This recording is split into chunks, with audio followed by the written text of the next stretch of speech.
माधवा कुंज बिहारी जय राधा।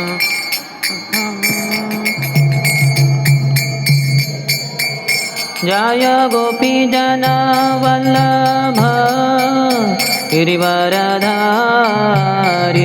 जय गोपी जन।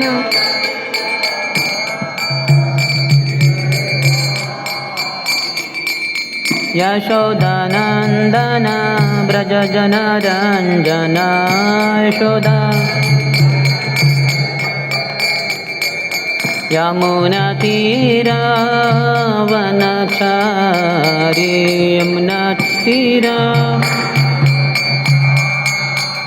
जय राधा माधव कुंज बिहारी जय राधा।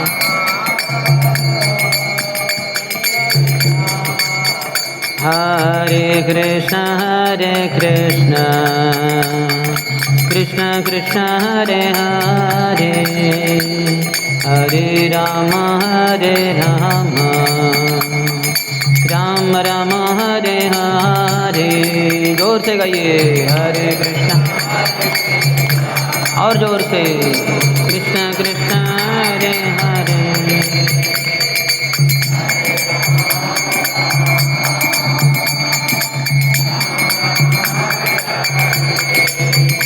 हरे कृष्ण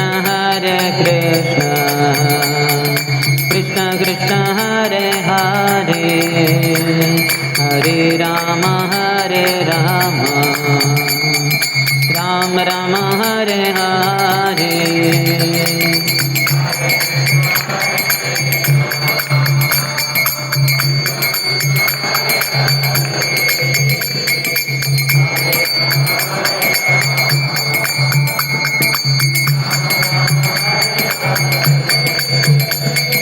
हरे कृष्ण कृष्ण कृष्ण हरे हरे हरे राम राम राम हरे हरे।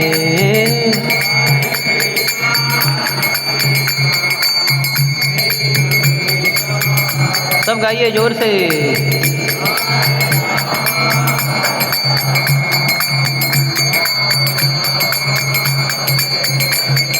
हरे कृष्ण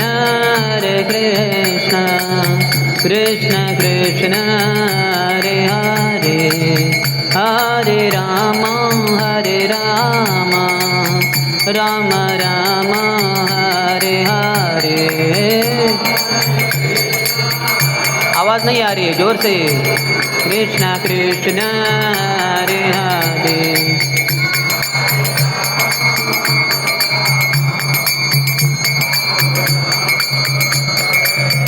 हरे कृष्ण कृष्ण कृष्ण हरे हरे हरे राम राम राम हरे हरे। और जोर से कृष्ण कृष्ण।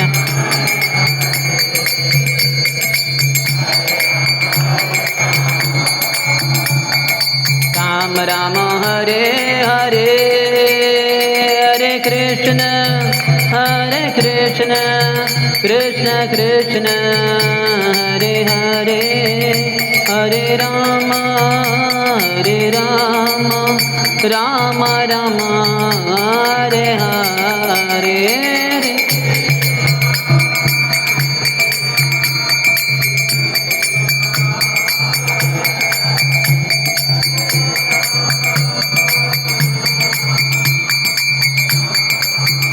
हरे हरे जय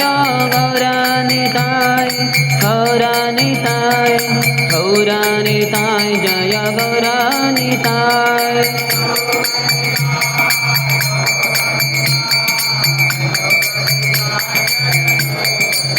जय प्रहलाद नरसिंह जय प्रहलाद नरसिंह जय प्रहलाद नरसिंह।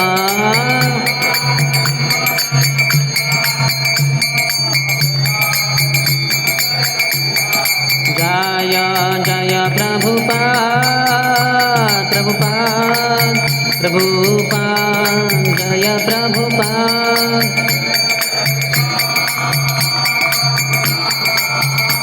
प्रभुपाद जय जय प्रभुपाद। जय ओम विष्णुपाद परमहंस परिव्रजकाचार्य अष्टोत्तरशत श्री श्रीमती डिवाइन ग्रेस अभय चरणारविंद भक्ति वेदांत स्वामी शिल प्रभुपाद की। ISKCON founder acharya BBT founder acharya saviour of the whole world Srila Prabhupada की।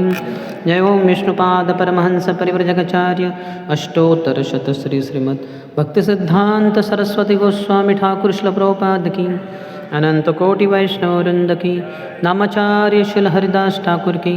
प्रेम से कहो श्री कृष्ण चैतन्य प्रभु नित्यानंद श्री अद्वैत गदाधर श्रीवासादि गौर भक्त वृंद की। श्री श्री राधा कृष्ण गोप गोपिका श्याम कुंड राधा कुंड गिरिराज गोवर्धन की। ब्रजभूमि श्री वृंदावन धाम की। मथुरापुरी धाम की। पुरुषोत्तम क्षेत्र श्री जगन्नाथपुरी धाम की। श्री नवद्वीप मायापुर धाम की। गंगा मैया की। यमुना मैया की। भक्ति देवी की। श्रीमती तुलसी महारानी की। समवेत गौर भक्त वृंद की। श्री श्री राधा वृंदावन चंद्र की। श्री श्री जगन्नाथ बलदेव सुभद्रा मैया की।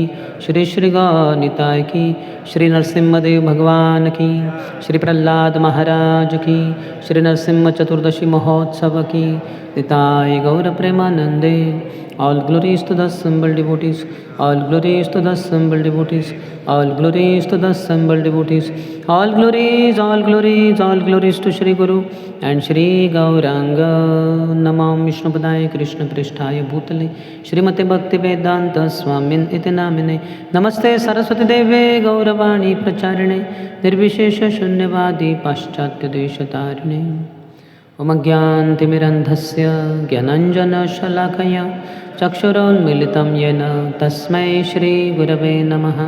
श्रीचैतन्यमनोभीष्टं स्थापितं येन भूतले स्वयं रूपः कदा मह्यं ददाति स्वपदान्तिकं।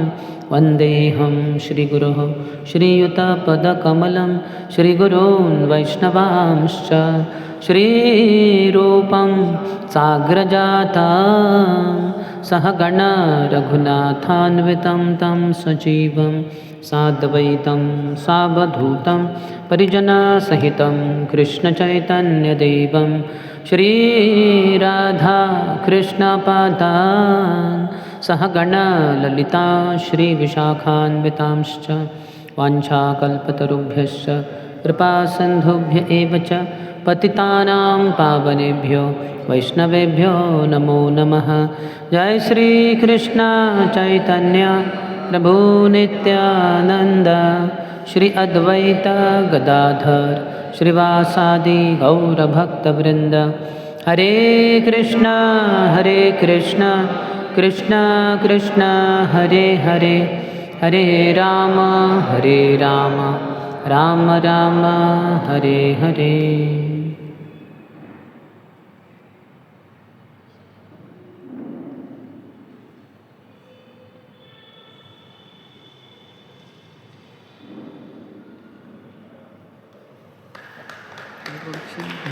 दोनों हरे कृष्ण।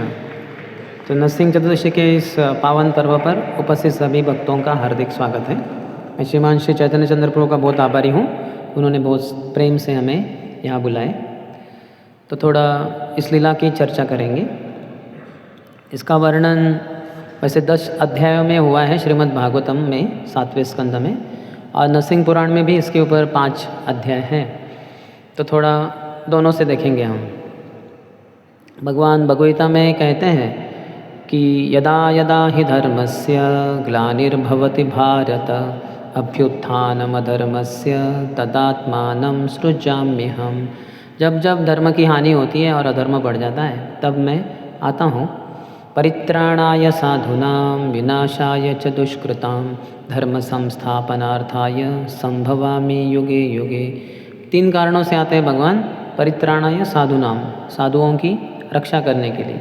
साधु का अर्थ ये नहीं जिसने ऐसे गिरवे रंग के कपड़े पहन लिए, बाल मुंडवा दिए या जटा धारण किए, नहीं। साधु यानी जिसने अपने शरीर, मन और वाचा को पूरी तरह से भगवान की सेवा में अर्पण किया है।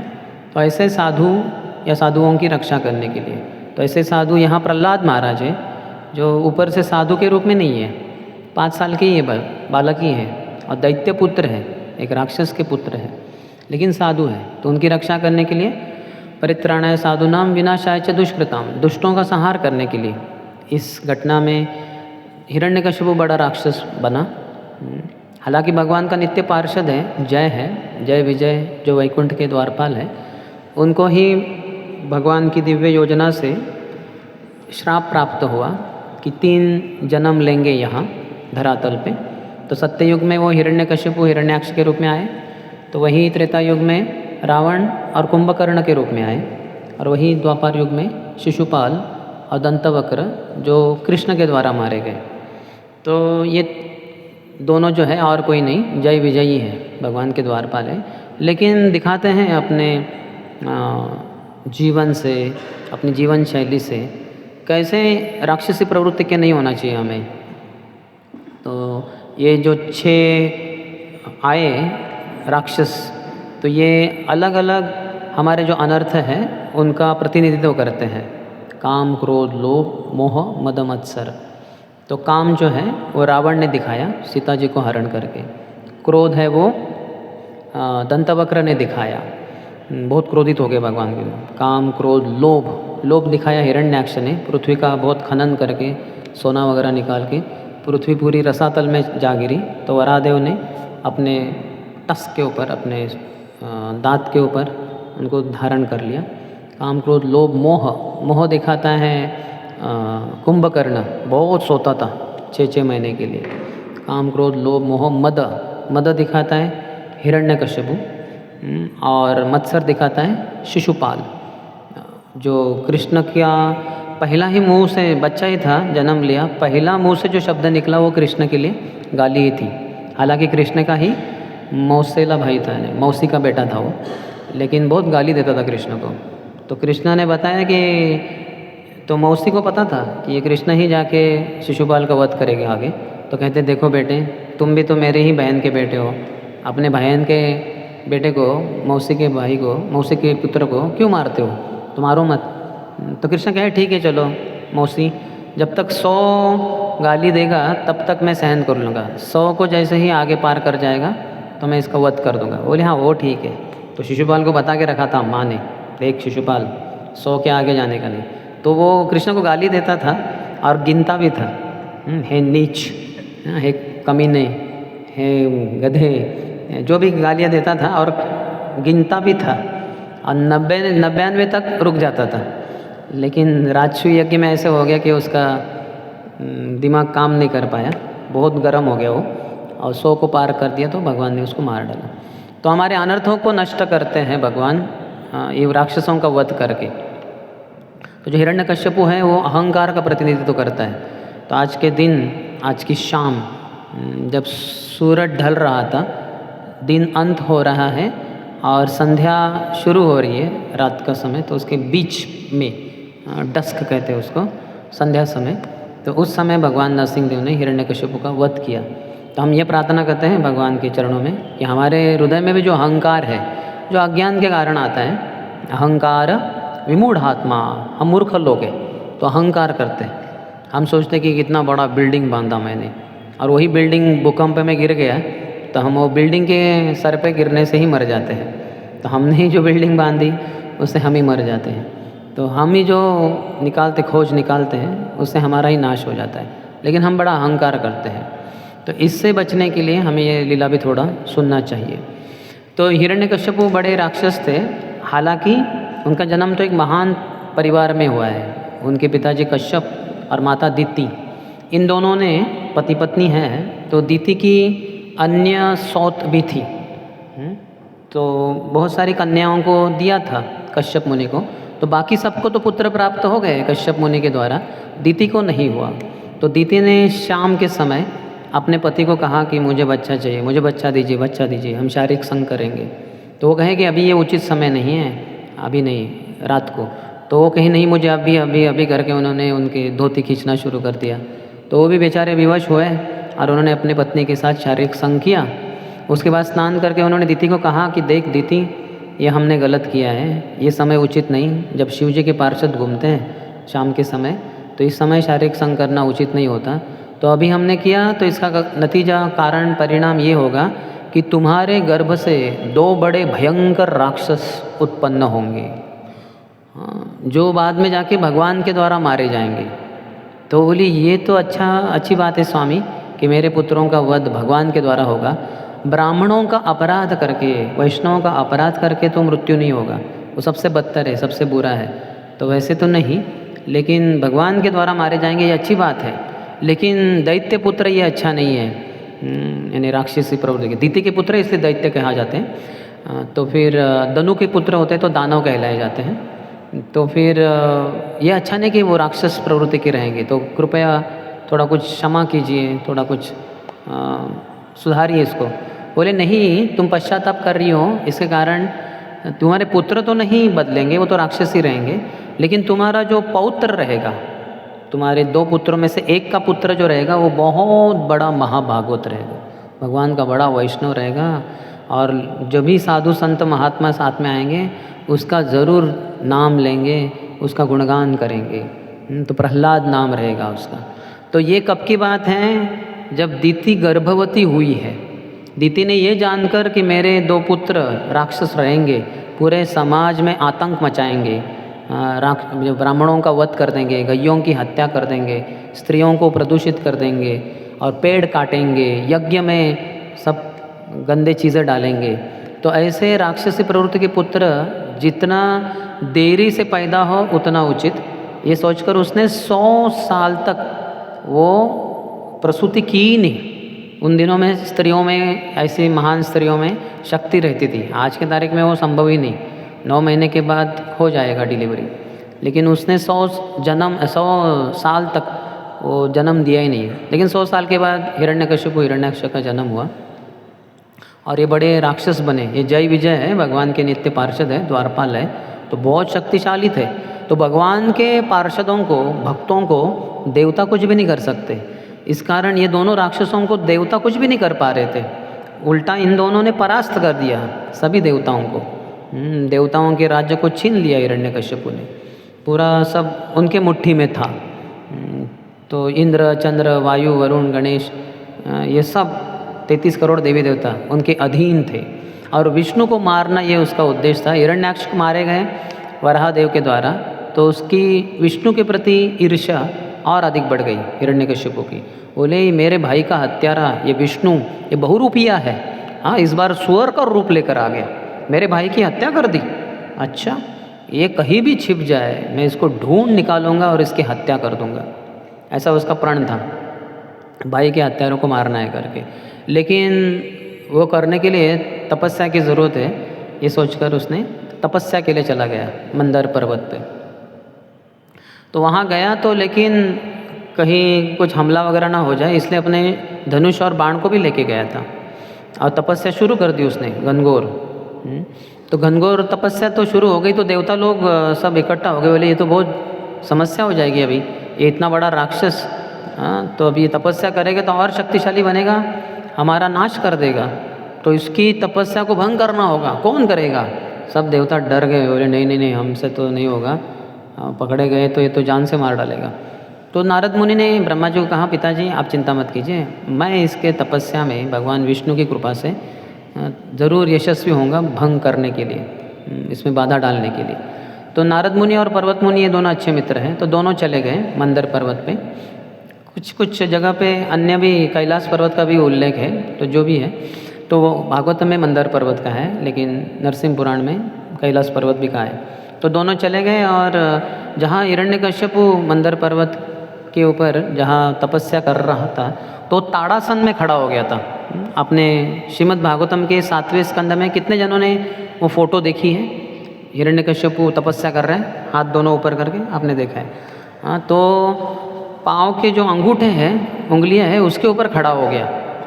तो बहुत मुश्किल है, अगर हम ऐसे खड़े भी हो जाए तुरंत नीचे गिर जाते हैं, बैलेंस करना मुश्किल है। वो ऐसे खड़ा हुआ और हाथ, और 1000 दिव्य युगों के लिए उसने तपस्या की। सोचिए आप, कितना दृढ़ निश्चय था वो। अर्थात इसके बीच में कुछ हुआ था, वही हम चर्चा कर रहे हैं। तो थोड़ा ही समय हुआ था तपस्या करके, तो ये दोनों आ गए और पंछी, एक कलविंक करके पंछी होते हैं, वो पंछी के रूप में ये दोनों नारद मुनि पर्वत मुनि बैठ गए एक पेड़ की डाली के ऊपर। और ये जो कह रहा था, ब्रह्मा जी की आराधना कर रहा था, तो ओम ब्रह्मणे नमः, ब्रह्मा जी की आराधना कर रहा था, ब्रह्मा जी का गुणगान कर रहा था, ब्रह्मा जी को मैं नमस्कार करता हूँ। तो उतने में वो दोनों बोले ओम नमो नारायणाय। तो इसको समझ में आया, यहाँ विष्णु का नाम, नहीं, ये संभव नहीं हो सकता, मेरे सामने तो कोई विष्णु का नाम नहीं लेगा, सबको पता है विष्णु मेरा शत्रु है। तो फिर से उसने ओम ब्रह्मणे देवाय ब्रह्मणे नमः, तो तुरंत वहाँ से आवाज़ आई ओम नमो नारायणाय। तो इसने देखा आंखें खोलकर कहाँ से आवाज़ आई, तो देखा तो सामने एक पेड़ के डाली के ऊपर दो पंछी बैठे हैं छोटे से, और उनकी आवाज़ भी काफ़ी श्रिलिंग वॉइस कहते हैं उसको, है ना, जैसे करताल की आवाज़ आती है ना, दिखता छोटा है लेकिन इसका आवाज़ बहुत शार्प रहता है, और मृदंग इतना बड़ा होता है लेकिन इसका आवाज़ काफ़ी मधुर मीठा सॉफ्ट रहता है। करताल का आवाज़ बहुत श्रिलिंग रहता है, यानी बहुत तीक्ष्ण, जैसे कान में चुभेगा ऐसे। तो इन दोनों का आवाज़ भी वैसा था पंछियों का।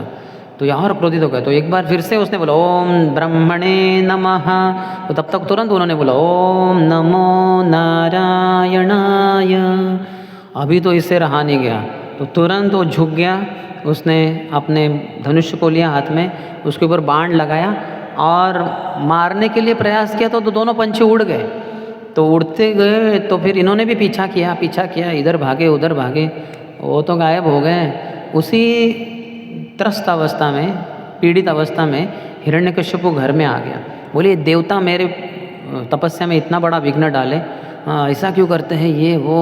ऐसी स्थिति में अपने घर में आए तो कयादु उनकी पत्नी थी, तो उन्होंने देखा पति आए हैं, तो पति का स्वागत किया और उनको बड़ा आश्चर्य हुआ।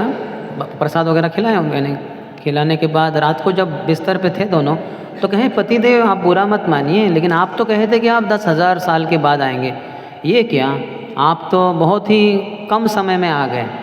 तो उस समय बताता है हिरण्यकश्यप को क्या क्या हुआ। बोले कि देखो मैं गया तो था, तपस्या भी की थी, लेकिन ये देवताओं ने पता नहीं कौन देवता थे, वो आ गए पंछी के रूप में, ऐसे ऐसे वैसे वैसे वगैरह बताने लगे उसको।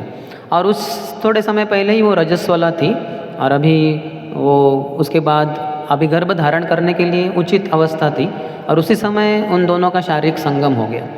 तो हालांकि हिरण्यकश्यप बड़ा राक्षस था, लेकिन विष्णु का इतना वो स्मरण हो रहा था उसको, वही आ रहा था ओम नमो नारायणाय, ओम नमो नारायणाय, वही गूंज रहा था आवाज़, नारायण ओम नमो नारायण, ये नारायण मेरा शत्रु।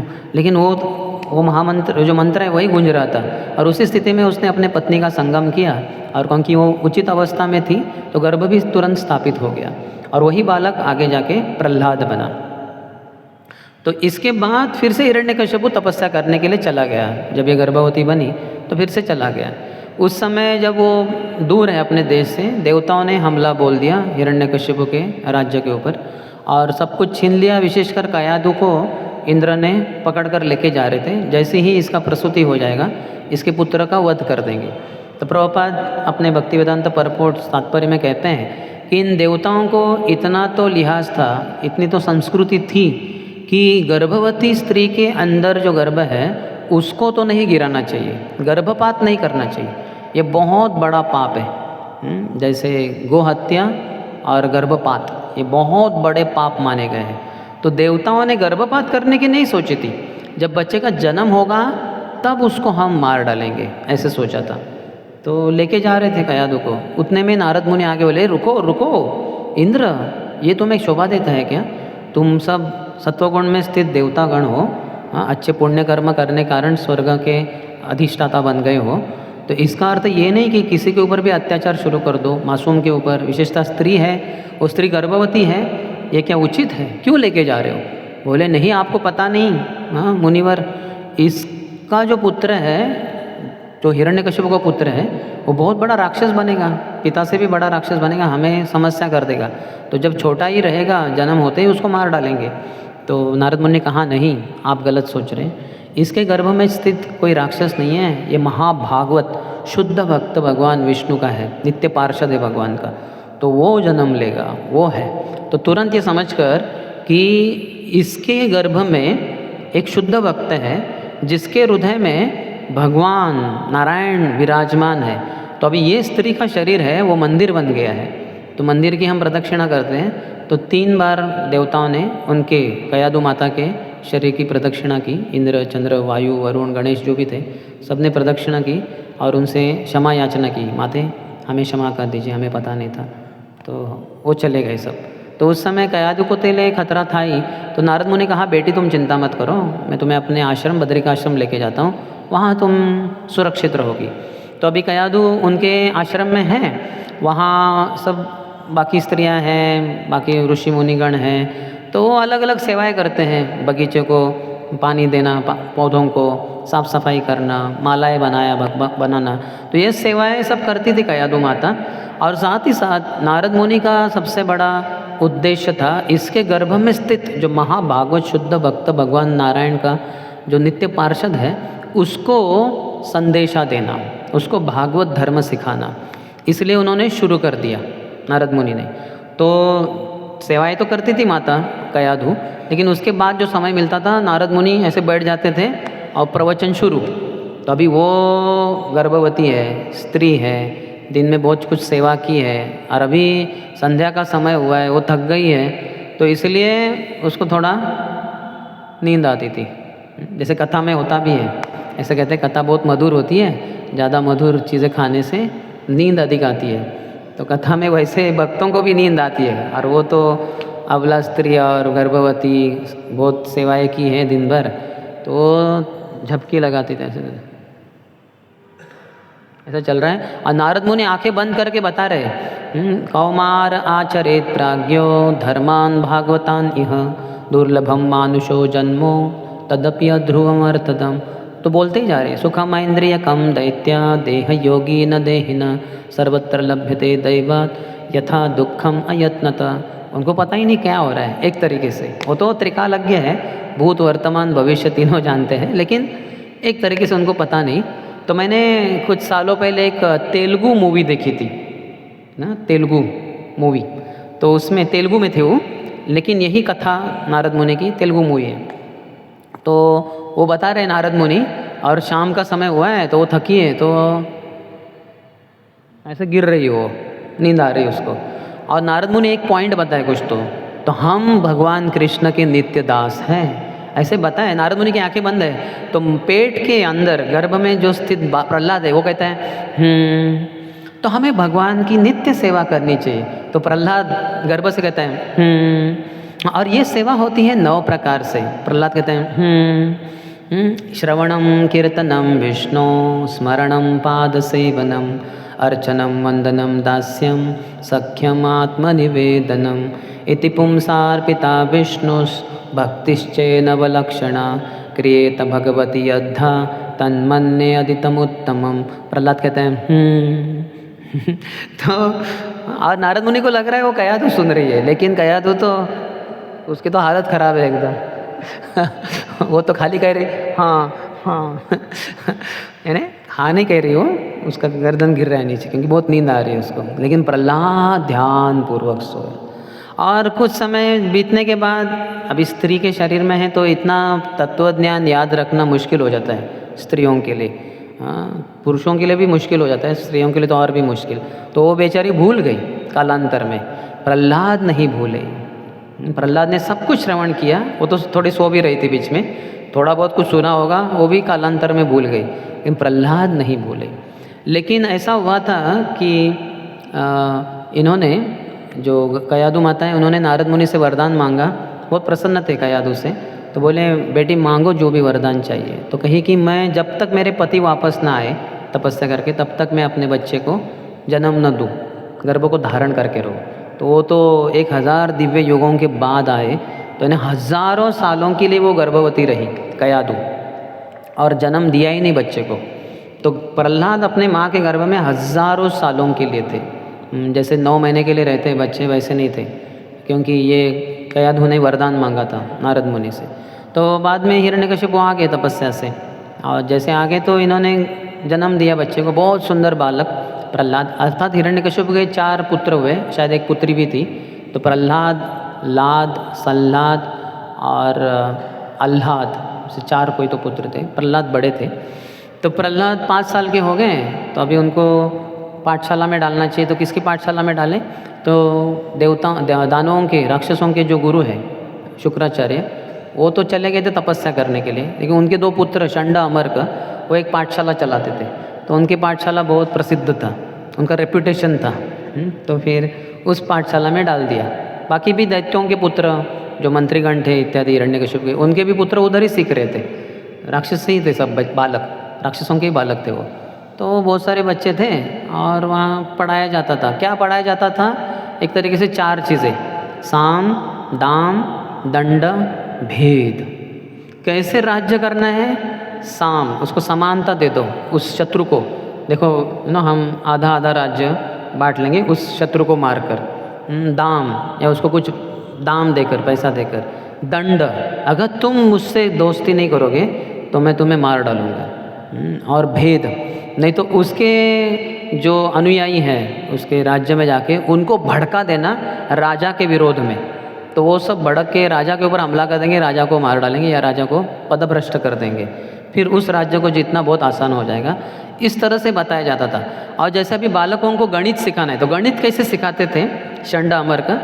बोले देखो बालकों, देखो रास्ते से 4 देवता जा रहे, इंद्र, चंद्र, वायु और गणेश।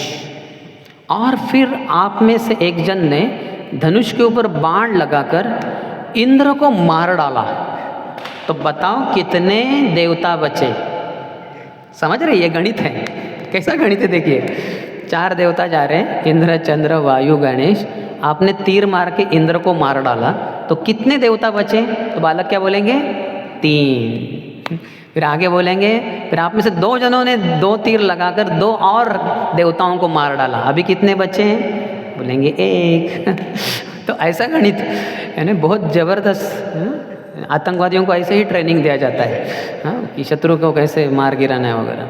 तो ऐसे सिखाया जा रहा था। तो प्रहलाद ऊपर से तो सब समझ रहे थे, लेकिन उनको पूरा विश्वास था ये थोड़ा ही होता है, अरे सभी तो अपने ही मित्र हैं। सुहृदम सर्वभूतानां, भगवान जो शांति के 3 सूत्र बताए गए, भोक्तारम यज्ञ तपसाम सर्वलोक महेश्वरम सुहृदम सर्वभूतानां, ज्ञात्वा, जानकर, शांतिम रुच्यति, ज्ञात्वा माम शांतिम रुच्यति। तो भगवान सभी यज्ञ और तपस्याओं के स्वामी हैं, भोक्ता है, भोक्ता, और सभी लोकों के वो स्वामी हैं, सर्वलोक महेश्वरम, और सभी के मित्र हैं। तो भगवान के गुण भक्तों में भी आते हैं। साक्षात हरित्वेन समस्त शास्त्रेर उक्तस्तथा भाव्यत एव सद्भि। तो ये शुद्ध भक्त हैं प्रहलाद के, तो उनमें भी वो गुण थे, तो इसलिए सभी को अपना मित्र ही समझते थे। तो ये क्या सिखाया जा रहा है हमारे गुरु के द्वारा, षंड अमर्क के द्वारा, कि हमारे देवता हमारे शत्रु है, उनको मार गिराना है। उनको ये अच्छा नहीं लगता था, लेकिन ऊपर से तो हाँ मिलाते थे।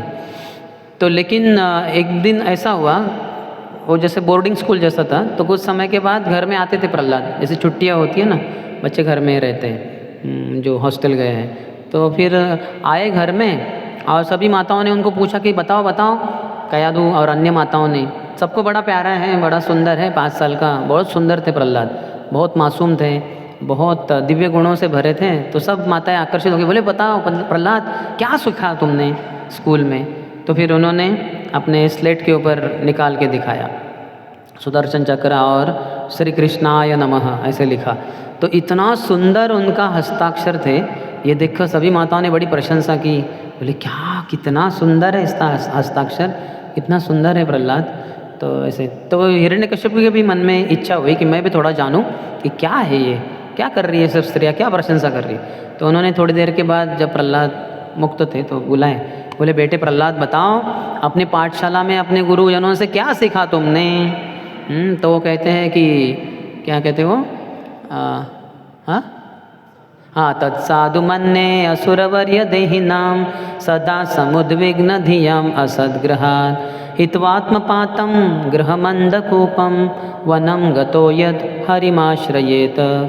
तो प्रहलाद देखिए 5 साल के बालक है और क्या बोल रहे हैं, ये चंडा अमर को कोई ये श्लोक ही पता नहीं है और ये बता रहे क्या बोल रहे हैं कि तत्साधु मन्ये असुरवर्य दहीनाम, हे असुरों में श्रेष्ठ, हिरण्यकशिपु को बोल रहे हैं। अगर आप किसी को बोलेंगे हे मूर्खों के राजा, यानी क्या होगा, वो महामूर्ख रहेगा ना, सबसे बड़ा मूर्ख होगा तभी तो वो मूर्खों का राजा हो सकता है ना। तो महाराष्ट्र में ऐसे कभी कभी बोलते ना, ये सरदार है, सरदार जी का राजा है, यानी सरदार कम अकल वाले, तो वैसा वो बोलते हैं, ऐसे टांग खींचते हैं। तो असुरवर्य देहिनाम तत्साधु मन्ये, ये उत्कृष्ट है।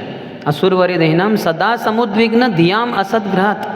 हाँ, जो असद्ग्रह जो है, हमारा जो घर परिवार संसार है, ये क्षणभंगुर है, लेकिन जो सोचता है ये शाश्वत है, मैं यहाँ अपने संसार में पति के रूप में या पत्नी के रूप में हज़ारों सालों के लिए मैं रहूँगा, मेरी मृत्यु नहीं होगी, मृत्यु के पहले मैं कुछ दवा खा लूँगा, इंजेक्शन ले लूँगा, फिर मेरी और 500 साल के लिए उम्र बढ़ जाएगी, तो यहीं पे रहूँगा मैं।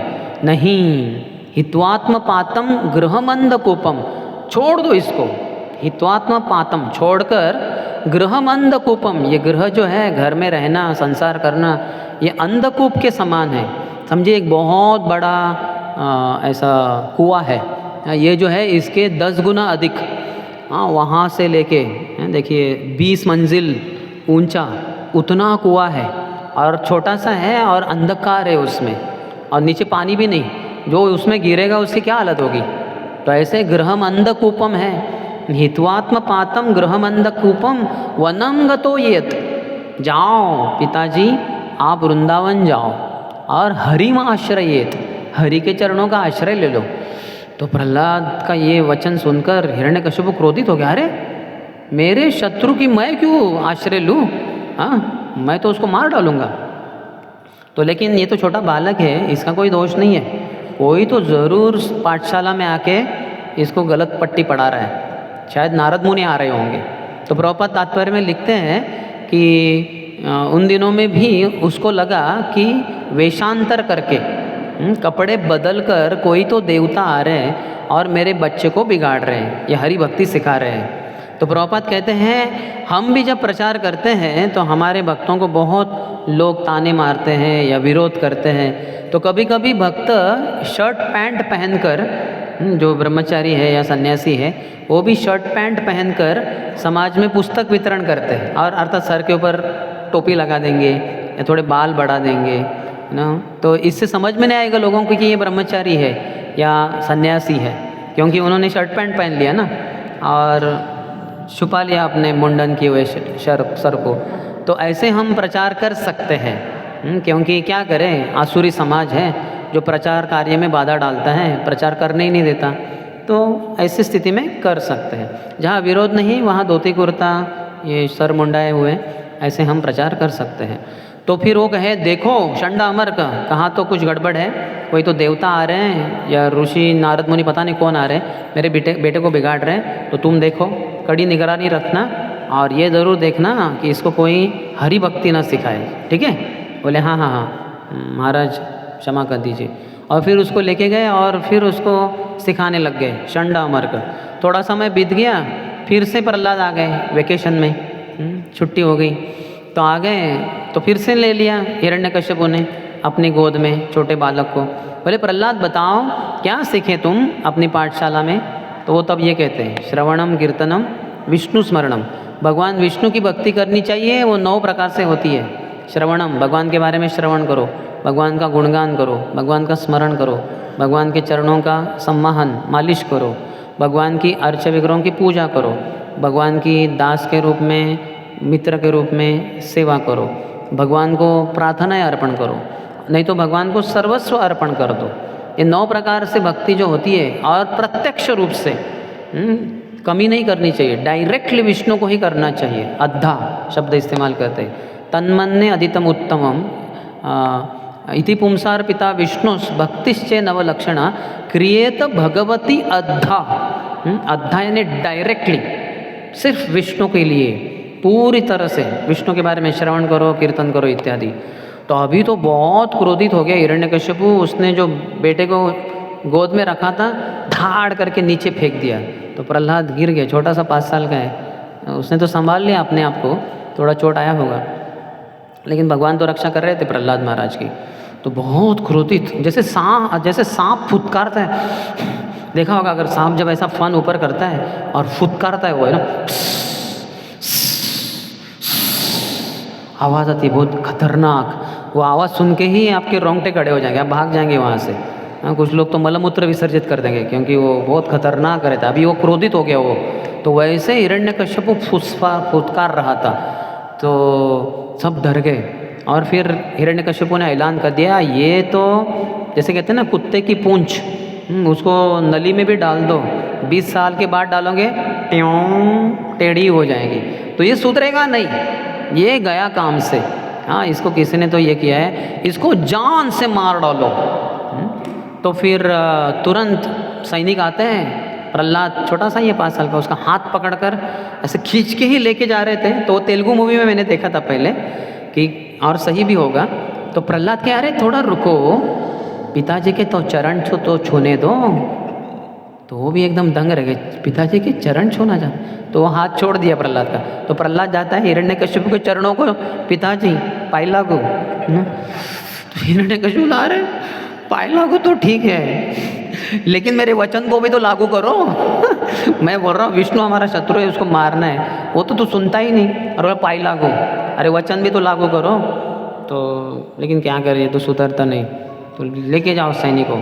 तो सैनिक फिर से उसको लेके जाते थे, और फिर पहला तो उसको अस्त्र शस्त्र से मारने के लिए बताया गया था।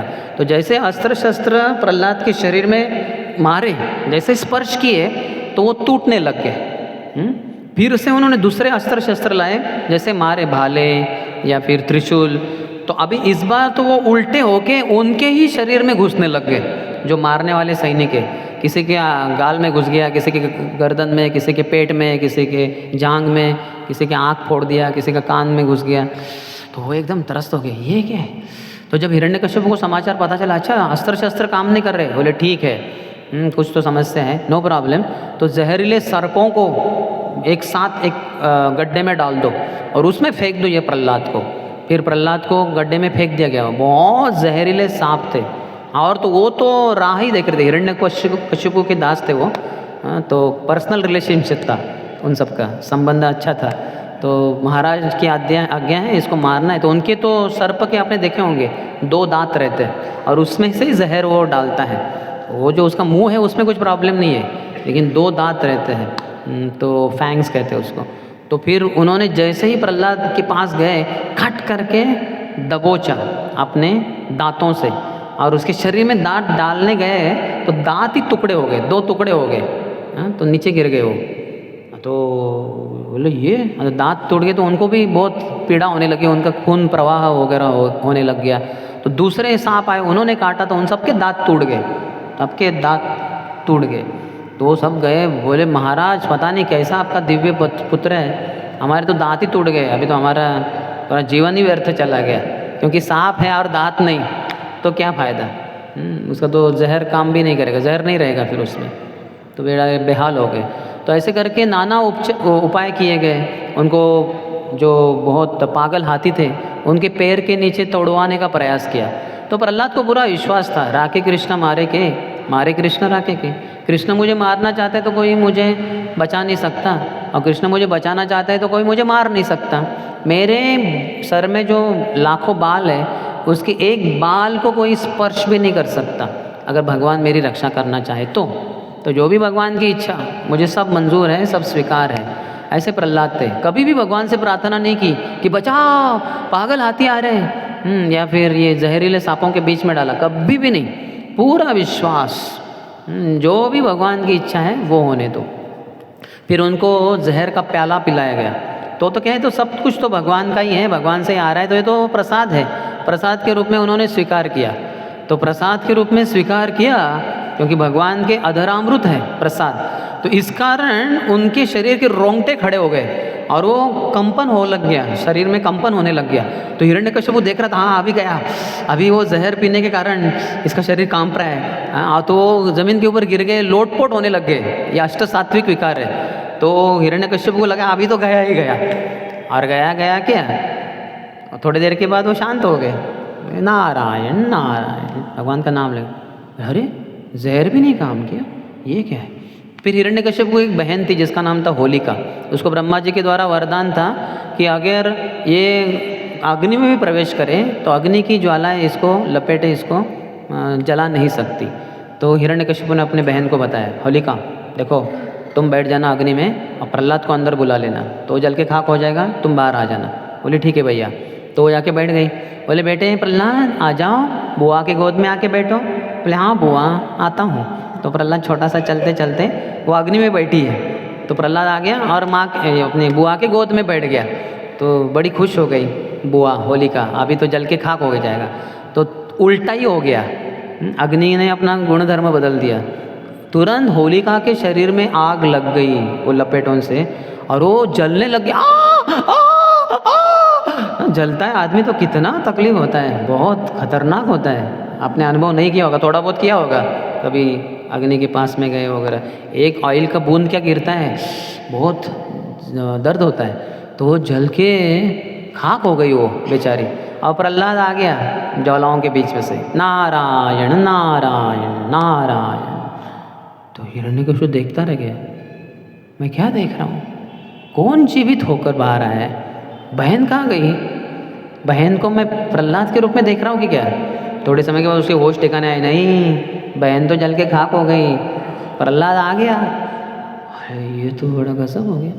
तो फिर उन्होंने क्या किया, रात में जब प्रहलाद सोए थे, उन्होंने कहा अपने असुरों को, इसको रातों रात जब सोया है तो नाक पाश में बांध के इसको समुद्र के बीच में जाके उसको पत्थरों से बांध के नीचे डाल दो, समुद्र में नीचे नीचे जाके डूब जाएगा और मर जाएगा। तो जब प्रहलाद रात को, क्योंकि दिन में ये लोग बहुत सताते थे प्रहलाद को, अत्याचार चलते रहते थे, तो रात में कुछ नहीं है तो प्रहलाद एकदम मस्त रहते थे, भगवान का स्मरण चलता रहता था उनको। स्मरण के लिए प्रहलाद महाराज का उदाहरण आता है, स्मरणाचार्य है, हर विधि के एक आचार्य है, श्रवणाचार्य, कीर्तनाचार्य, स्मरणाचार्य, वंदनाचार्य, पाद सेवनाचार्य है लक्ष्मी देवी। तो स्मरणाचार्य है प्रहलाद महाराज। तो प्रहलाद महाराज का नित्य स्मरण होता था रात में, तो उस स्थिति में वो ऐसे लेटे हुए दिख रहे हैं लेकिन भगवान का नित्य स्मरण कर रहे हो। तो उसी स्थिति में क्योंकि भगवान के विचारों में खोए हैं तो इनको लगा कि सोए हैं, तो उन्होंने नाग पाश में बांध डाला, प्रहलाद को बांध के पूरा जकड़ के उसको लेके गए रातों रात। समुंदर था ये, विशाखापट्टनम आप जाएंगे तो वहाँ पे वो समुंदर जो है वहाँ से फेंका था चोटी के ऊपर से। तो वहाँ ऊपर नरसिंह देव का मंदिर भी है, जो अक्षय तृतीया के दिन ही भगवान के चंदन को निकालकर असली नरसिंह देव के दर्शन आपको हो सकते हैं, अन्यथा बाकी 364 दिन वो पूरा चंदन से लेपित रहते हैं, आपको समझेगा नहीं है क्या ये कौन से भगवान है। तो अक्षय तृतीया को खुलता है, आप जा सकते हैं विशाखापट्टनम, तो वहाँ पे सिम्हाचलम। तो वहाँ से फेंक दिया उनको, तो वो फेंक दिया और अर्थात फेंक उधर लेके गए समुद्र में, और उनको ऊपर रस्सियों से बांध के वगैरह पत्थरों से बांध के उनको समुद्र में डाल दिया।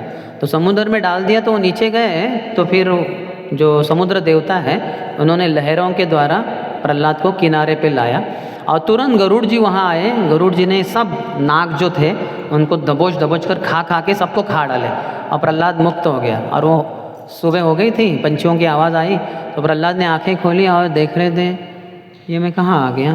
तो फिर समुद्र देवता ने बताया कि बालक प्रहलाद, मैंने तुम्हारी रक्षा की है क्योंकि तुम महान विष्णु भक्त हो। तुम्हारे पिताजी ने असुरों के द्वारा तुम्हें नागपाश में बद्ध करके समुद्र में फेंक दिया था, तो मैंने समुद्र अपने लहरों के द्वारा तुम्हें किनारे पे लाया। गरुड़ जी आए, उन्होंने नागपाश को, सब नागों को खा डाला और उड़ के चले गए। अभी तुम मुक्त हो प्रहलाद। तो उस समय प्रहलाद भगवान विष्णु का स्मरण करते हैं और भगवान उनको दर्शन देते हैं, और वो भगवान कहते हैं कि वर मांगो। वो कहते नहीं भगवान, बस मैं आपकी सेवा करता हूँ। नहीं कुछ तो वर मांगो। प्रहलाद बोले नहीं भगवान, बस मैं आपकी, जैसे गरुड़ जी आपकी नित्य सेवा करते हैं वैसे मैं भी आपकी नित्य सेवा करता ही रहूं जन्म जन्मांतर में, शाश्वत काल के लिए। बोले प्रहलाद तू तो मेरा शुद्ध भक्त है। बोले बेटे प्रहलाद मैं जानता हूँ तुम्हारे पिता तुम्हारे ऊपर कितने अत्याचार कर रहे, बस 2-3 दिन रुको, 2-3 दिन के बाद तुम मेरे साक्षात दर्शन करोगे खंबे में, नरसिम्हा रूप में, आधे मानव और आधे सिंह के रूप में। हाँ तुम्हें मैं दर्शन दूंगा और तुम्हारे पिता का भी वध कर दूंगा। और ज़रूर दूसरे दिन सुबह जब होगी तो प्रहलाद चलते चलते राज्य में आ गए। तो असुरों ने देखा, उन्होंने हिरण्यकश्यप को, महाराज महाराज वो प्रहलाद मरा नहीं। हमें लगा मर गया, हमने तो डाला था समुद्र के बीच में अंदर नीचे, ये तो आ गया वापस। तो फिर देखा तो अभी हिरण्यकश्यप बहुत ही गर्म हो गया, बहुत ही क्रोधित हो गया। बोले तुम मरता ही नहीं। तो अभी तक वो ऐसा एक्सक्यूज़ दे रहे थे, ऐसे बता रहे थे कि देखो शास्त्रों में बताया है पिता को पुत्र को कभी मारना नहीं चाहिए, क्योंकि पिता ही पुत्र को जन्म देता है। अगर आप जानते हैं नामकरण संस्कार में वगैरह पिता के द्वारा संस्कृत श्लोक होते हैं, वो कहते हैं मैं ही तुम्हारे रूप में जन्म लिया हूँ। पिता ही प्रकट होते हैं पुत्र के रूप में, फिर से जन्म लेते हैं एक प्रकार के, ऐसे श्लोक है। तो इसलिए पिता कभी पुत्र को नहीं मारते। तो लेकिन इसलिए तुम उनको नहीं मारा, लेकिन तुम तो न ऐसे हो, बहुत सारे उसमें उपमाएँ दी गई हैं कि चंदन के पेड़ में ना अगर कुल्हाड़ी बन जाए उसके लकड़ी से और वो चंदन के पेड़ को ही काटने लग जाए तो ऐसी कुल्हाड़ी किस काम की, तो उसको तो नहीं मार ही डालना चाहिए। तो तुम वैसे हो गए, या शरीर का कुछ अंग सड़ गया हो, अगर उसको काट न दिया जाए तो फिर वो अंग पूरे शरीर को सड़ा देगा और पूरा शरीर मृत्यु को प्राप्त हो जाएगा। इसलिए उस अंग को काटना ही होगा। तो हालांकि तुम मेरे ही अंग से प्रकट हुए हो, मेरे ही पुत्र के रूप में, लेकिन तुम ऐसे सड़े हुए हो, हरि भक्ति में पागल हो गए हो, तो तुम्हें काटना, तुम्हें मारना ही जरूरत है। लेकिन तुम मर भी नहीं रहे हो, तो बताओ तुम्हारी शक्ति आती कहाँ से है? प्रहलाद बोले पिताजी आपकी शक्ति, मेरी शक्ति और सभी की शक्ति, जो भी चर है अचर है सभी की शक्ति भगवान विष्णु से आती है। बोले नहीं, मेरी शक्ति है, विष्णु की नहीं। बोले नहीं पिताजी ये आपका भ्रम है, आपको अज्ञान में आप सभी की शक्ति भगवान से ही आती है। भगवान कहते हैं यद विभूति मत सत्वम श्रीमतुर्जितमेव वा तत्ततेवावगच्छत्वं मम तेजो अंश संभवम। कहीं भी संसार में आप कुछ भी शक्ति देखो, धनवान का धन देखो, रूपवान का रूप देखो, जो शक्तिवान है उसकी शक्ति देखिए, उसके मसल्स देखिए, बुद्धिमान की बुद्धि देखिए, कुछ भी आप देखते हैं शक्तिशाली, बहुत ही आकर्षक, जानिए कि वो भगवान के महान शक्ति का एक अंश है, एक लेश कण मात्र है बस। जो आप शक्तिमान की शक्ति देख रहे हैं उससे करोड़ों अरबों खरबों या जो भी ऊपर होता है, हाँ वो शक्ति भगवान की है। ये तो एक छोटा सा अंश है उसका। जो भी बुद्धिमान, जैसे आइंस्टाइन है, कहते हैं कि हम अपने बुद्धि का कुछ तो 4% इस्तेमाल करते हैं, और आइंस्टाइन एक ही व्यक्ति था जिसने 8% अपनी बुद्धि इस्तेमाल की, अर्थात उसकी भी 92% रह गई। इतना हमारा बुद्धि शक्तिशाली है, इतना बहुत अच्छा हो सकता है, लेकिन हम तो 4% इस्तेमाल, तो 8% हमारे से दुगना, लेकिन वो भी भगवान कृष्ण की बुद्धि का एक छोटा सा अंश रहा। तो ये सुनकर वो बड़े क्रोधित हुए, बोले तू कहता है तेरा विष्णु सब जगह पे है, तेरी रक्षा कर रहा है, बता इस खंबे में है क्या? वहाँ एक खंबा था। तो अभी भगवान ने 2-3 दिन पहले जब समुद्र के किनारे उनको दर्शन दिए थे, बताया था कि मैं तुम्हें उस खंबे में दिखाई दूंगा। तो जैसे ही प्रहलाद ने देखा खंबे में, तो पूरे नरसिम्हा भगवान उनको दिखाई दिए। हिरण्यकश्यप को बाद में दिखाई देंगे, पहले प्रहलाद को दर्शन दिए भगवान ने। तो जो खंबा था, अब ये देखिए खंबा, आपको अंदर कुछ दिख रहा है? ईंटें, इसके अंदर सीमेंट जो भी है, कुछ दिख रहा है? कुछ नहीं दिख रहा है।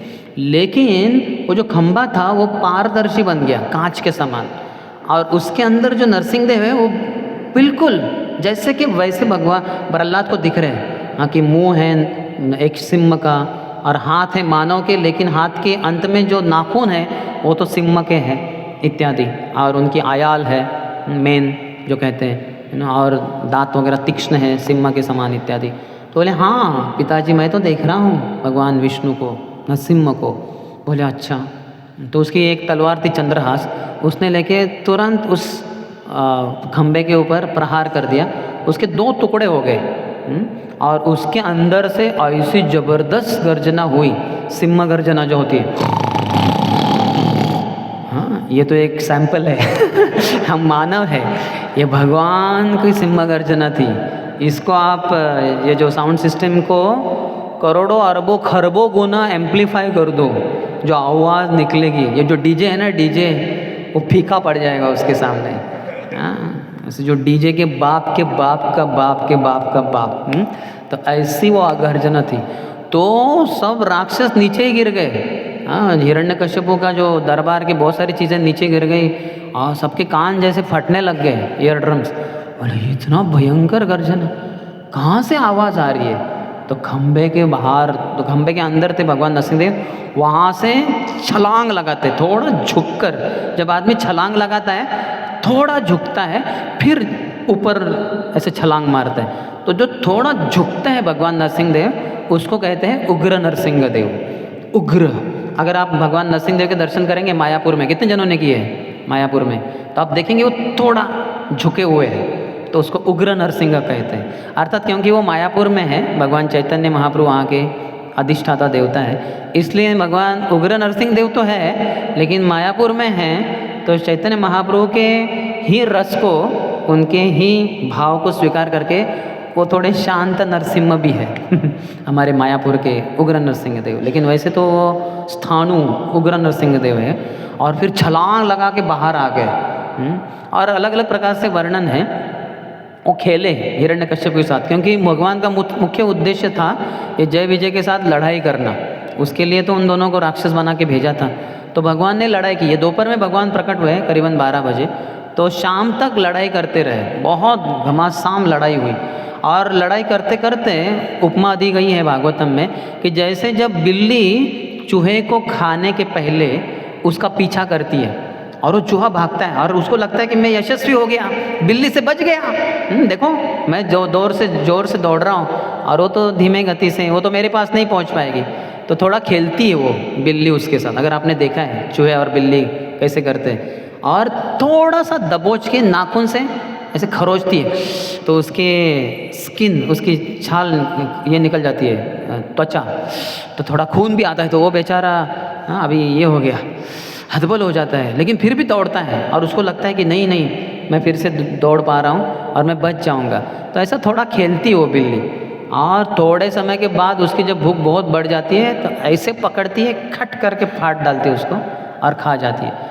तो वैसे शाम का समय जब हुआ, देवतागण भयभीत हो गए कि अभी शाम का समय, ये राक्षस की शक्ति शाम के समय, क्योंकि तमोगुण बढ़ता है, राक्षसों की शक्ति बढ़ती है, तो अभी शक्ति बढ़ जाएगी। तो देवता लोग थोड़ा प्रार्थना करने लगे भगवान को, भगवान अभी मार डालिए। लेकिन भगवान क्यों रुके थे? तो एक तो लड़ाई करना मुख्य उद्देश्य था, और दूसरा था ब्रह्मा जी ने वरदान दिया था हिरण्यकश्यप को, वो हमने बताया नहीं। जब वो तपस्या करके, है ना, उसके शरीर के ऊपर की जो चमड़ी है वो पूरे जो चींटियाँ हैं वो खा जाती है। उनका जो रहता है ना एंट हिल, मराठी में वारुल कहते हैं, वारुल, तो वो द्वारा चींटियों ने पूरा त्वचा खा लिया, उसका मांस, और हड्डियाँ बची थी। और ब्रह्मा जी देख रहे थे कहाँ है हिरण्यकश्यप, आवाज़ तो आ रही है, ओम ब्रह्मणे नमः, कहाँ से आ रही? तो वहाँ से भृगु मुनि के साथ आए थे और अपने दिव्य कमंडलू से जो दिव्य जल था उसके ऊपर छिड़का, तो तुरंत उसका जो सिर्फ हड्डियाँ बची थी। तो उन दिनों में सत्ययुग में ये संभव था कि हड्डी में भी प्राण को, प्राणवायु को रख सकते थे। और हिरण्यकश्यप तो तपस्या करके शक्तिशाली बन गया था। आज के कलयुग में वो नहीं, आज प्राण रहते हैं अन्न में, अन्नात् भवन्ति भूतानि।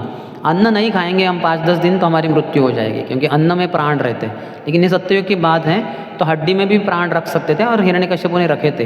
तो जैसे ही दिव्य जल छिड़का गया, उनका दिव्य शरीर सुनहरा बन गया और उन्होंने वरदान मांगा ब्रह्मा जी से कि मुझे अमरत्व प्राप्त हो जाए।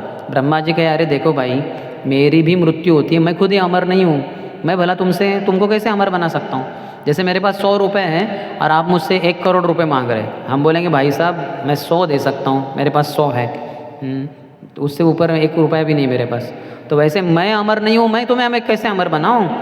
तो ऐसा बोला, अच्छा, लेकिन ऐसे खाली हाथ थोड़े ना जाएंगे हम। तो ये ब्रह्मा जी को उल्लू बनाते हैं। बोले, देखिए ब्रह्मा जी, मेरा दिन में मृत्यु न हो, न रात में, न घर के बाहर, न घर के अंदर, न आसमान में, न ज़मीन पे, न मानव के द्वारा, न जानवर के द्वारा, न किसी अस्त्र से, न किसी शस्त्र से।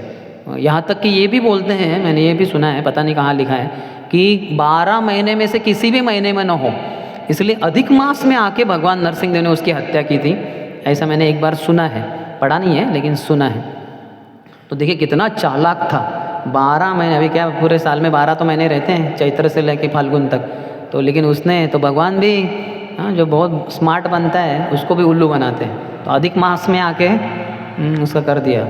तो फिर वो वरदान तो प्राप्त हुए थे, तो इसी कारण ये शक्तिशाली बना था। और इसको वरदान था कि दिन में नहीं रात में नहीं, तो इसलिए भगवान राह देख रहे थे, क्योंकि ब्रह्मा जी के वचनों को भी तो पूर्ति करनी है। तो शाम का समय जैसे आ गया, दिन और रात का जो संगम है संध्या, तो उसी समय भगवान नरसिंह देव ने तुरंत हिरण्यकश्यप को पकड़ लिया, उसको खींचकर जो दहलीज होती है वहाँ पे जगह भगवान ने अपनी जांग के ऊपर उसको रखा, ना ज़मीन पे ना आसमान पे, तो उनकी जांग में। दिन है ना रात है, संध्या का समय है, किसी अस्त्र न शस्त्र से अपने नाखून के द्वारा। तब कर कमल वरे, हाथ भगवान के जो है ये कमल के पंखुड़ी के समान मुलायम है, बहुत मुलायम। नखम अद्भुत श्रृंगम, लेकिन नाखून इतने तीक्ष्ण है, नुकीले है कि बस वो जैसे वो होता है ना एनविल के ऊपर रखकर हथौड़े से मारते हैं, तो वैसे शिलटंका नखालय, तो उसकी छाती पत्थर के समान थी। लेकिन भगवान के हाथ तो बहुत मुलायम हैं कमल के समान, नाखून बहुत तीक्ष्ण बहुत नुकीले थे, और वो नाखून उसके छाती में घुसाकर भगवान ने उसकी छाती को फाड़ डाला। तो नरसिंह पुराण में उस समय वो रोता है, हिरण्यकश्यप बोलता है अरे मैंने बहुत ये कर दिया, अपने जीवन को सार्थक नहीं बनाया, ये विष्णु तो बहुत शक्तिशाली रहा, अंत तो कत्वा इसने ये मुझे मार ही रहा है अभी, तो थोड़ा वो दुख प्रकट करता है, लेकिन भगवान उसको फाड़ डालते हैं। तो भगवान बहुत बड़े थे। ये हमारे मायापुर के नरसिंह देव आपने देखे ना, तो ये करीबन 6 फीट के हैं। तो भक्तों ने कहा, स्थापति दक्षिण भारत में थे, दक्षिण भारत में गए थे आत्मतत्व प्रभु, बोले हमें 6 फीट के नरसिंह देव चाहिए। बोले ठीक है चलो। तो कुछ समय के बाद बोले हमें प्रहलाद भी चाहिए। बोले प्रहलाद नहीं बन सकते। बोले नहीं प्रहलाद भी चाहिए हमें। बोले प्रहलाद कितनी चाहिए? बोले प्रहलाद 1 फुट, 1 फुट के होने चाहिए। बोले अगर प्रहलाद 1 फुट का रहेगा तो नरसिंह देव 120 फीट के होने चाहिए। ये प्रोपोर्शन है, ये रेशो है, सोचिए अगर। और प्रहलाद तो 5 साल के, तो 5 साल का बालक भी अपना 2 फीट का रहता है शायद कम से कम। तो देखिए यानी नरसिंह देव रहे होंगे करीबन 240 फीट, 240 फीट ऊंचे। अगर 10 फीट का एक मंजिल है तो 24 मंजिल का जो बिल्डिंग है, इतने बड़े नरसिंह देव थे। तो जब फाड़ा उन्होंने, 2 टुकड़े हो गए उसके शरीर के, तो वो दिख ही नहीं रहा था। नरसिंह पुराण के अनुसार अरे कहाँ गया ये राक्षस, कहाँ छुप के बैठ गया? तो क्या हो गया था, उसके 2 टुकड़े, एक टुकड़ा चला गया इस नाखून में, एक टुकड़ा चला गया इस नाखून के अंदर, इतना वो छोटा था। तव कर कमल वरे नखम अद्भुत श्रृंगम दलित हिरण्यकश्यपो तनु भृंगम। भृंगम यानी क्या? यानी मच्छर के समान। तो इतना छोटा था वो हिरण्यकश्यपु नरसिंह देव के सामने कि वो नाखून में घुस गया, और नरसिंह देव ये कहाँ गया, छुप गया, कहाँ गया वो? तो भगवान थोड़े चिंतित हो गए और ऐसे हाथ को झटकने लगे। तो हाथ को झटकने लगे तो जो उसका आधा शरीर इधर घुस गया था और आधा, तो खट करके वो दोनों टुकड़े शरीर के नीचे गिर गए। तो नरसिंह ने देखा हाँ ये ठीक है, अभी दिखाई दिया, मर गया वो। तो नरसिंह देव बड़े प्रसन्न हुए। अर्थात उसके शरीर के आंत जो थे, आंतड़ियाँ, वो भगवान ने निकाल के जब जांग पे मार डाला था, उसकी छाती को फाड़ डाला, तो आंतड़ी को अपने गले में लगा दिया, उसका हार पहन लिया। और भक्त ये भी कहते हैं आचार्यगण कि ऐसे करते करते क्यों कर रहे थे भगवान नरसिंह देव ऐसे आंतड़ियों को? क्योंकि इन्हीं आंतड़ियों में से पहले प्रहलाद का जन्म हुआ था। क्योंकि वो आंतड़ियों में से एक तरीके से जो वीर्य होता है पुरुष का, वो बहते बहते स्त्री के गर्भ में जाके वो गर्भवती बनी थी कयादु। तो ये आंतड़ियों के द्वारा ही प्रहलाद का जन्म हुआ था। हो सकता है इसी हिरण्यकश्यप की इन्हीं आंतड़ियों में हो सकता है दूसरा प्रहलाद भी छिपा है। तो भगवान रिसर्च कर रहे थे, संशोधन कर रहे थे, कहीं दूसरा प्रहलाद तो नहीं है। तो उसके आंतड़ी को निकाल कर गले में डाल रहे थे। और ये सब चल रहा था ओपन हार्ट सर्जरी, है कि नहीं, संसार की पहली ऑपरेशन थिएटर में नहीं, दहलीज पे। Operation successful, patient dead. Shri Narasimhadeva भगवान की। सबसे यशस्वी शस्त्र क्रिया रही, क्योंकि पेशेंट की मृत्यु हो गई। और डॉक्टर नरसिंहदेव ये बहुत जाने माने डॉक्टर हैं, बहुत बड़े सर्जन हैं। अगर आप इच्छा करो तो आपका भी सर्जरी कर सकते हैं। हमारे हृदय में जो काम वासना भरी है, कूट कूट कर भगवान नरसिंहदेव अपने तीक्ष्ण नाखून से फाड़ के उन काम क्रोध को, काम को बाहर निकाल कर फेंक देंगे। प्रहलाद की भी यही प्रार्थना रही, मेरे हृदय में जो काम है, भौतिक वासना है, उसको आप नष्ट कर दिए नरसिंहदेव भगवान। ये बाद में प्रार्थना। तो ये जब चल रहा था ओपन हार्ट सर्जरी, प्रहलाद उधर नीचे बैठकर माला बना रहा था फूलों की। कभी व्यक्ति की मृत्यु होती है तो क्या करते हैं हम? फूलों की माला डालते हैं, है कि नहीं? लेकिन जैसे ही हिरण्यकश्यप का वध हो गया तो प्रहलाद ने जो माला तैयार की थी किसके गले में डाली? अपने मृत पिता के शव के ऊपर नहीं, नरसिंहदेव के लिए। जय नरसिंहदेव भगवान की। देखिए कितना प्रेम है प्रहलाद का। आपने देखा होगा ना वो फोटो, वो माला किसको डाल रहे हैं? पिताजी का सर उस तरफ है और वो नरसिंहदेव को थोड़ा ऊंचे हैं, तो वो सोच रहा है कैसे के गले में डाले। तो फिर भगवान ने इसको फेंक दिया, इसको हिरण्यकश्यप को। और भगवान बड़े क्रोधित ही थे, तो 14 अलग अलग, वैसे तो ब्रह्मा जी ने प्रार्थना की, शिव जी ने प्रार्थना की, इंद्र जी ने प्रार्थना की, इंद्र ने। और फिर 14 अलग अलग, जैसे देवता, अप्सरा, वैतालिक, यक्ष, यक्ष और फिर बहुत अलग अलग प्रकार के गंधर्व इत्यादि अप्सराओं, सभी ने प्रार्थना अर्पण की। भगवान प्रसन्न नहीं हो पाए, बड़े क्रोधित थे। अर्थात इसके बाद हिरण्यकश्यप के राक्षसों ने भी हमला कर दिया। भगवान ने बस नाखून से खरोच खरोच कर हजारों राक्षसों को मार डाला। और फिर भी क्रोधित थे, बैठे थे उधर। तो फिर ब्रह्मा जी ने लक्ष्मी जी को निवेदन किया कि आप जाइए, आपके पति को शांत कीजिए। पत्नी को पता होता है पति को कैसे शांत करना है। बोले नहीं, अदृष्ट्वा अश्रुतत्वात्, मैंने ऐसा रूप कभी देखा नहीं पति देखा, और ऐसा कभी सुना भी नहीं, तो पता नहीं कौन है, पति है क्या है ये? अरे नहीं, मैं नहीं जाऊंगी। तो भगवान की लीला शक्ति के अनुसार ही वो लक्ष्मी देवी तैयार नहीं थी, वो भी डर गई। तो प्रहलाद को बताया, प्रहलाद तुम्हारे लिए प्रकट हुए हैं, तुम जाओ प्रार्थना अर्पण करो, भगवान को प्रसन्न करो। तो प्रहलाद आते हैं। तो ये श्रीमद् भागवतम के 7वें स्कंद के 9वें अध्याय के 8वें श्लोक से लेके 50वें श्लोक तक 43 श्लोक है करीबन। बहुत सुंदर श्लोक है, प्रार्थना है प्रहलाद की। प्रहलाद, एक प्रार्थना होती है भक्त की, उसके हृदय के अंदर क्या चल रहा है, क्या भाव है, वो पूरा उमड़ के उधर आपको प्रदर्शित होगा। तो प्रहलाद की बहुत सुंदर प्रार्थना है। भगवान को कहते हैं कि बस मैं आपकी भक्ति में पूरी तरह से मग्न हूँ और मुझे कुछ समस्या नहीं, लेकिन इस संसार के मूर्ख लोग जो माया के वशीभूत होकर ये सब इंद्र तृप्ति में लगे हैं, अपने आप को ही वो ह्रास कर रहे हैं, मृत्यु को प्राप्त हो रहे हैं। ये मूर्खों का जब तक उद्धार न करूं तब तक मुझे इस संसार में से बाहर जाने की इच्छा नहीं, यहीं पे रहूं, उनका उद्धार करूं, फिर अंत में मैं अकेला आपके पास आऊँगा, सभी को आपके पास पहुँचा दूँगा, फिर मैं अंत में आऊँगा। ऐसी प्रहलाद की एक प्रार्थना है, बहुत सुंदर प्रार्थना है। मैं अपने गुरुदेव को कैसे भूल सकता हूँ? सोहम कथम न विसृजे तव भृत्य सेवाम। प्रभुपाद के ग्रंथों में ये लाइन, पूरा श्लोक तो नहीं, एवं जनम निपतितम प्रभवा हि कूपे कामान्भिकाममनुयः प्रपतन् प्रसंगात् कृत्वात्मसात् सुरऋषिणा भगवान् गृहीत सोहम कथम न विसृजे तव भृत्य सेवा। कुछ जगह पे प्रभुपाद पूरा श्लोक लिखते हैं, लेकिन बहुत जगह पे एक लाइन ही आता है लास्ट, सोहम कथम न विसृजे तव भृत्य सेवा।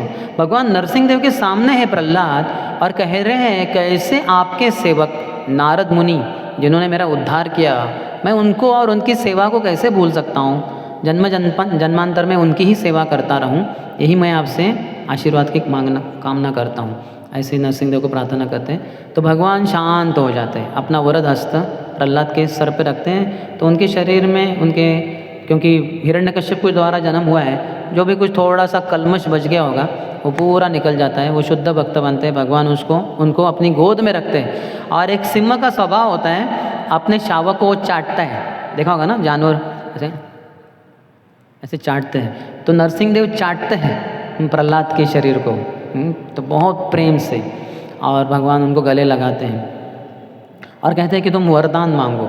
तो प्रहलाद कहते हैं कि मेरे पिताजी का उद्धार कर दीजिए, भगवान कहते इसकी तो चिंता ही नहीं। त्रिसप्त पीता पूतः, त्रिसप्त भी पूता, त्रि यानी 3, सप्त यानी 7, 21 पीढ़ियों का उद्धार हो जाता है अगर परिवार में कोई शुद्ध भक्त बनता है। माँ के तरफ से 7, पिता की तरफ से 7 और पिछले जन्म के 7, ऐसे 21 पीढ़ियों का उद्धार हो जाता है। तो तुम चिंता ही मत करो प्रहलाद, हिरण्यकश्यप का तो उद्धार हो ही गया, और कुछ वरदान मांगो। तो वो कहते हैं यदि दास्यसि मे कामान वरांस्त्वं वरदर्शभ कामानां हृदय संरोहम भवतस्ते व्रणे वरम। अगर हे वर देने वाले में, वरदान देने वाले में सर्वश्रेष्ठ भगवान, यदि मैं दास्य से कामान वरांस्त्वं वरदर्शभ, वरद ऋषभ, वरद दोनों में सर्वश्रेष्ठ भगवान, अगर आप वरदान ही देना चाहते हो तो मेरे हृदय में एक भी भौतिक कामना इच्छा न रहे, ये मुझे वरदान दीजिए।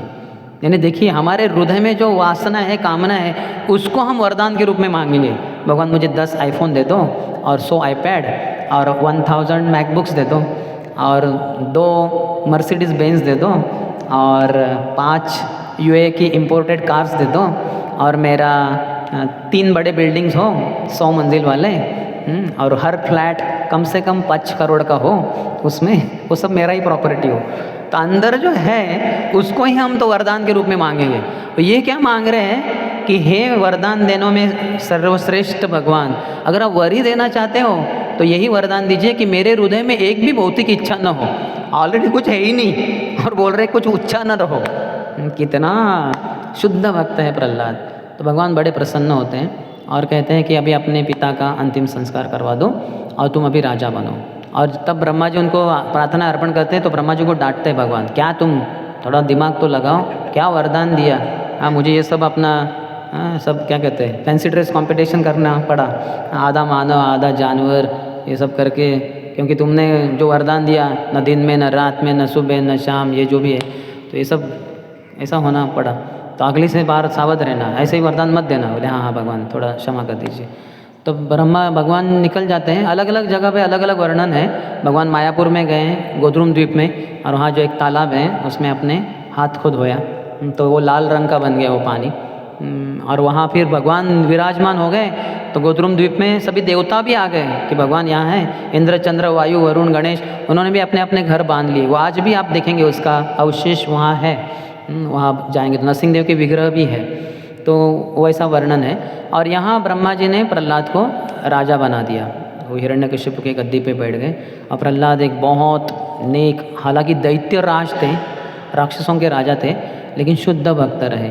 उनके ही पुत्र विरोचन के पुत्र हुए बलि, जो दूसरे एक महाजन बने। 14 महाजनों में एक प्रहलाद है और उनके ही पदचिन्हों पे चलकर बलि, हालांकि वो भी राक्षस परिवार का, उसने देवताओं का राज्य छीन लिया था, लेकिन वामन देव भगवान जो आए 3 पद भूमि मांगी, 2 पद में सब छीन लिया, तो तीसरे पद में आत्मसमर्पण कर दिया, आत्मनिवेदनम, और भगवान ने उनको सुतल लोक दे दिया नीचे का, और खुद जाकर द्वारपाल भी बन गए।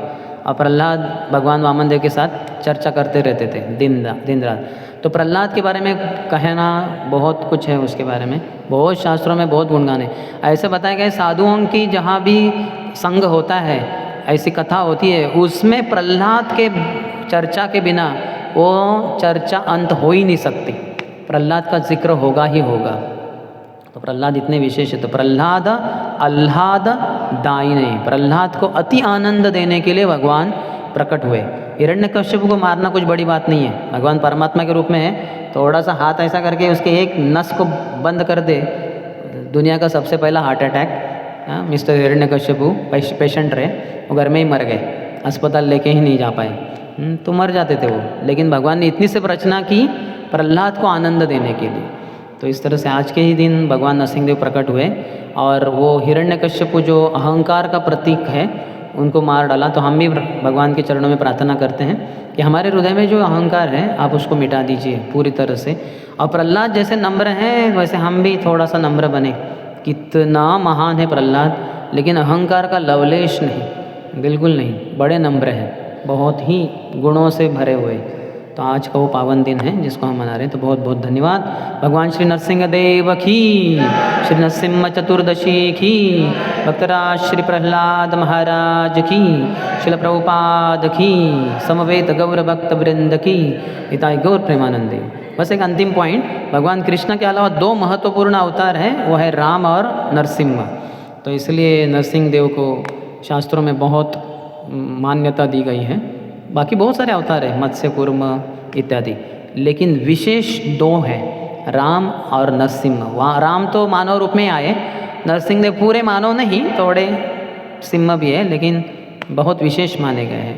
भारत में कितने सारे नरसिंह देव के मंदिर भी हैं। हरे कृष्ण।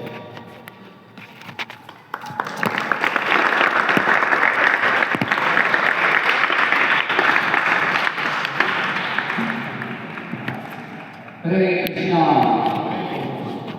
तो हम बहुत ही धन्यवाद देते हैं इस विश्व प्रभु का कि आज के दिन वो आए और हमें प्रहलाद नरसिंह की कथा सुनाई। तो सबको अच्छा लगा? हरि बोल। तो प्रभु जी पहले भी आए थे, इसके पहले आप 1 या 2 बार आए थे? नहीं, 3-4 बार आया। मार्बल क्या मार्बल क्या था वो, एक अरबानिया क्या था, पेबल्स अरबानिया, उधर भी आया हूँ, 2 बार आया हूँ। संडे प्रोग्राम को आए और इधर फर्स्ट टाइम आए, तो प्रभु जी का धन्यवाद देंगे। एक्चुअली वो जल्दी सो जाते हैं 9 बजे, लेकिन आज हम तो लेट हो गए हमारे घर में। तो हम उनको निवेदन करेंगे कि बार बार यहाँ पे आए और उनका संग प्रदान करें। तो एक बार जोर से हरे कृष्ण महामंत्र बोलते उनका धन्यवाद करेंगे। हरे कृष्णा कृष्णा कृष्णा हरे हरे, हरे राम राम राम हरे।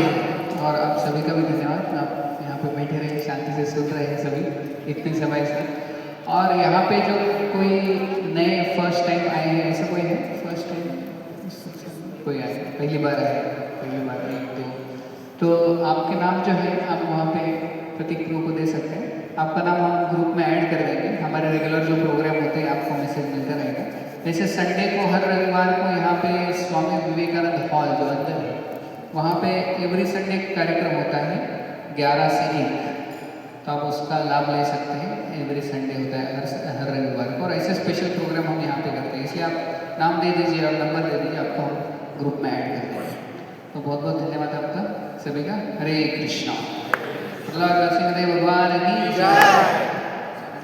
तो अभी हम आरती करेंगे यहाँ पे, और फिर उसके बाद सबके लिए प्रसाद, सभी खड़े हो सकते हैं। हरे कृष्ण।